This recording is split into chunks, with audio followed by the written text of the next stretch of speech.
A building that has stood on the Port of Beaumont property for more than half a century is slipping into the water. A shed and part of a wharf collapsed into the Neches at the end of last month. Today, port commissioners are taking the first step in doing something about it. Megan Dillard joins us live from the port tonight with more. Megan? Bill, I'm standing on Wharf 4. You can see the damage. Part of this dock and the building behind me have sunk several feet into the Neches River. We came out here earlier today with a port spokesman and an engineer who explained the damage. The berth pretty much slowly fell in place. Wharf 4 used to stand above the Neches River at the Port of Beaumont. Actually, where the berth is now is basically the same place as where it was. It's just not sitting up above the water there. Now the wharf rests in the water.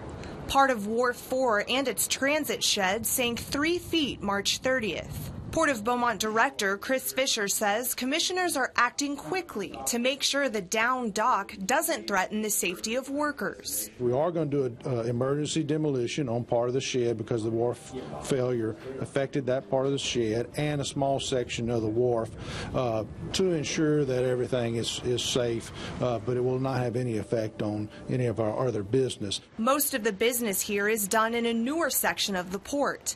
The city docks, Wharves 1 through 7, were built between the 1930s and 1950s. They're now used to store light cargo. The failure of a portion of Wharf 4 did affect a small portion of the wood pellets that we had in that shed. The remainder of the pellets are okay, and then after we do our emergency demolition, we'll have those removed from the dock. Wharves 2, 3, and 4 are now out of service while engineers look into the collapse. We believe the cause was due to corrosion of the structural piling that support the wharf. Commissioners say demolition of the shed should begin next week. Then the board can decide whether to repair or rebuild the rest of the city docks. I think the port will have to look at the different options and see the pros and cons of each, but the repair costs are going to be substantial. So, most likely a replacement option would be the most favorable. Commissioners say it'll take about 3 weeks to tear down the shed. The director says the partial collapse doesn't affect ships traveling in and out of the port. Reporting live from the Port of Beaumont, Megan Dillard, KFDM 6 News.